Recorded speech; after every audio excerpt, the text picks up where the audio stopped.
میری بیوی جہیز میں ایک خوبصورت قالین لائی جو ہمیشہ اپنے پاس رکھتی۔ شادی کے دن سے ہی وہ بیڈ پر نہ سوتی بلکہ وہ قالین نیچے رکھ کر اس پر سوتی۔ مجھے حیرت ہوتی کہ وہ ایسا کیوں کرتی ہے۔ وہ جہاں جاتی اسے قالین کو ساتھ لے کر جاتی۔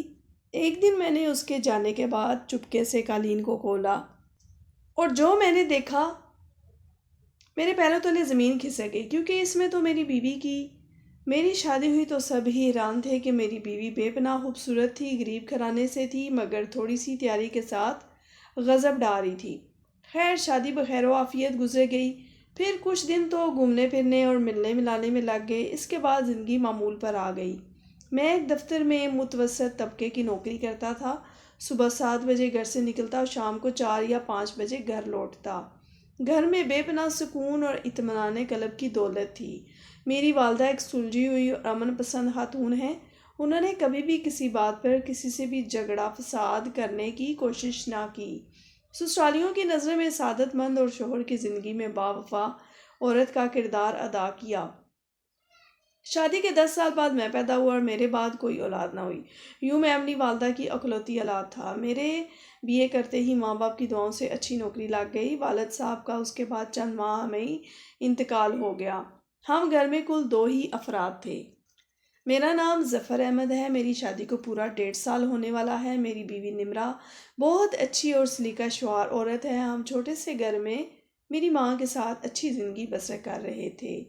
میری بیوی جب بیاہ کر میرے گھر آئی تو اس کے پاس ایک خوبصورت قالین تھا۔ وہ اس قالین کو بہت سنبھال کر رکھتی اور کسی کو کھولنے نہ دیتی۔ شادی کے چند دن بعد ہی اس نے کمرے کے کونے میں قالین بچھا کر سونا شروع کر دیا تھا۔ مجھے حیرانی ہوتی کہ وہ ایسا کیوں کرتی ہے۔ میں نے اس سے کہا وہ بستر پر کیوں نہیں سوتی تو بولی کہ مجھے بچپن سے ہی ایسے قالین پر سونے کی عادت ہے۔ یہ قالین میرے لیے بہت خاص ہے، مجھے اس سے دور نہ کریں۔ اس کی باتوں کے انداز سے مجھے بہت عجیب لگا، پر میں نے اسے اس کے حال پر چھوڑ دیا۔ اس کا روز کا معمول تھا کہ وہ رات کو فراغت پاتے ہی اپنے قالین بچھاتی اور سو جاتی۔ مجھے حیرانی ہوتی کہ اس کی حرکتوں پر، لیکن ایک بات جو اس کی مجھے سب سے زیادہ پریشان کرتی تھی وہ تھی اس کے پاس موجود دوپٹہ۔ وہ اس دوپٹے کو صرف سوتے ہوئے استعمال کرتی اور صبح اٹھتے ہی لٹکا دیتی۔ وہ گہرے سبز رنگ کا دوپٹہ کچھ عجیب سا تھا۔ اس دوپٹے میں جگہ جگہ سوراخ ہو رہے تھے، لیکن پھر بھی نمرہ ہر رات سونے سے پہلے اسے اوڑھ کر سوتی اور صبح اتار کے رکھ دیتی اور اسے دھوتی بھی نہ تھی۔ اس کی ان حرکتوں سے میں سخت پریشان تھا۔ آخر یہ سب کیا ماجرا ہے؟ وہ کیوں ایسا کرتی ہے؟ میری ماں کا وہ بہت خیال رکھتی تھی، میرا بھی خوب خیال رکھتی، لیکن میں جو اپنی آنکھوں سے دیکھتا رہتا تھا اسے کیسے نظر انداز کر جاتا۔ نمرہ مہینوں میں اپنے میکے نہ جاتی اور جیسے ہی اسے میں میکے جانے کا کہتا تو وہ ایک دم خوفزدہ سی ہو جاتی۔ مجھے حیرت ہوتی اس کی حالت پر، لیکن خود کو کچھ بھی کہنے سے باز رکھتا۔ اس کی یہی حرکتیں مجھے پریشان کیے رکھتی۔ وہ سردی گرمی اسی قالین پر وہی دوپٹہ پہن کر سوتی اور صبح حسب معمول اپنے کام میں مشغول ہو جاتی۔ اس کی انہی تعجب بھری حرکات نے اسے میری نظر میں مشکوک کر دیا تھا۔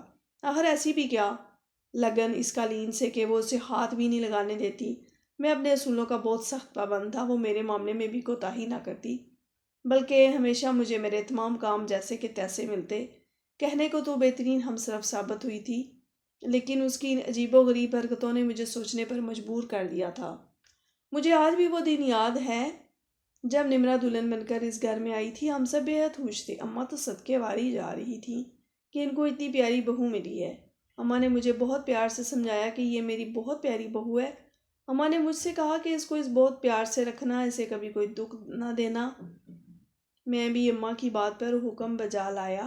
شادی کے پہلے روز سے ہی میں نے اس کی ہر چھوٹی بڑی ضرورت کا خاص خیال رکھا، لیکن اس کے باوجود اس کے اندر ایک عجیب سا خوف مجھے دکھائی دیتا۔ لیکن میں یہ سمجھنے سے قاصر تھا کہ اس خوف کے پیچھے آخر وجہ کیا ہے، کیونکہ وہ سب سے اتنی ڈری سہمی رہتی ہے۔ میرا دماغ مختلف سوچوں میں گرا ہوا تھا۔ مجھے اس کے ساتھ رہتے سال سے اوپر ہو گیا تھا، لیکن آج تک میں اس معاملے کو سلجھا نہ پایا۔ جتنا میں کوشش کرتا اتنا ہی چیزیں الجھ کر رہ جاتی۔ میں نے ایک رات نمرہ کو ہاتھ سے پکڑ کر ایسے اپنے پاس بٹھایا اور اس سے کہا کہ تم مجھے بتاؤ کہ تم اپنی اماں سے کیوں نہیں ملتی؟ ان کا مجھے کل بھی فون آیا تھا، وہ تم سے ملنے کے لیے بہت بے چین ہے۔ نمرہ آخر وہ تمہاری ماں ہیں۔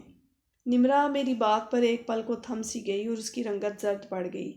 میری نظر اس کی کپکپاتی انگلیوں پر پڑیں، جیسے وہ بہت ضبط سے میرے سامنے بیٹھی ہو۔ اس کے چہرے پر خوف کے آثار کوئی بھی دیکھ سکتا تھا۔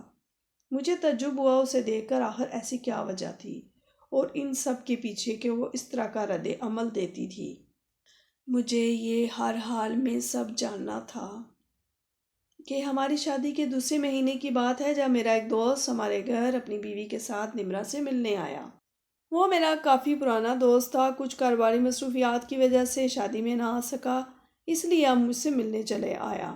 میں نے گھر میں اس کی دعوت کا اہتمام کرایا اور خود ان کے ساتھ باتوں میں لگ گیا۔ میں جیسے ہی کمرے میں داخل ہوا تو میرا دل دھک سے رہ گیا۔ وہ اپنے قالین کو دیکھ رہی تھی جو شاید تھوڑی سی کھلی رہ گئی تھی۔ اس کو لگا کہ کسی نے شاید اس قالین کو غلطی سے کھولنے کی کوشش کر لی تھی۔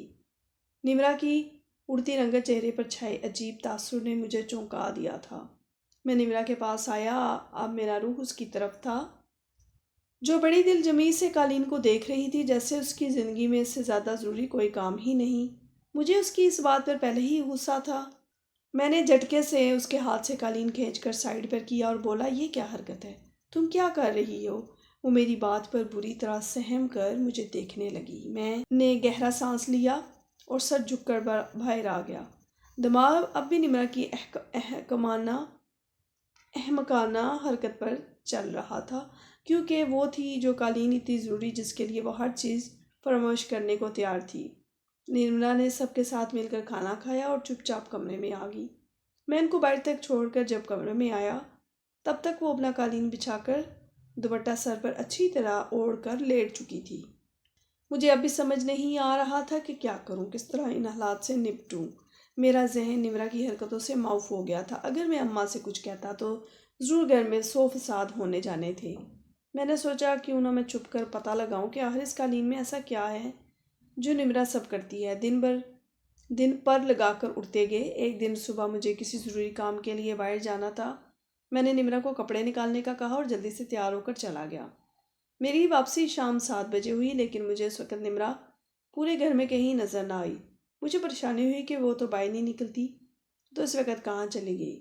میں نے اماں سے پوچھا، انہوں نے بھی یہی کہا کہ گھر میں ہوگی۔ میں نمرا کو ڈھونڈتا ہوا اپنے کمرے کے پیچھے بنے ویران علاقے میں آ پہنچا، جہاں ایک درخت کے نیچے مجھے نمرا نظر آ گئی، مگر وہ بے ہوش تھی۔ اس کی حالت دیکھ کر میرے پیروں تلے سے زمین نکل گئی۔ یہ سوچ کر ہی دماغ پھٹا جا رہا تھا کہ وہ وہاں کیا کر رہی ہے، وہ بھی اس وقت۔ میں جلدی سے اس کمرے میں لایا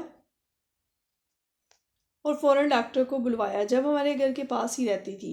انہوں نے بتایا کہ خوشخبری ہے۔ ڈاکٹر کی بات پر میں تو جیسے کھل اٹھا تھا۔ اماں نے بھی نمرا کا صدقہ دیا۔ میں جتنا اپنے رب کا شکر ادا کرتا کم تھا۔ میں کمرے میں آیا تو نمرا کو نیچے بیٹھے دیکھا۔ میرے حواس کام کرنا بند کر چکے تھے۔ آخر یہ سب کیا ہو رہا تھا میری زندگی میں؟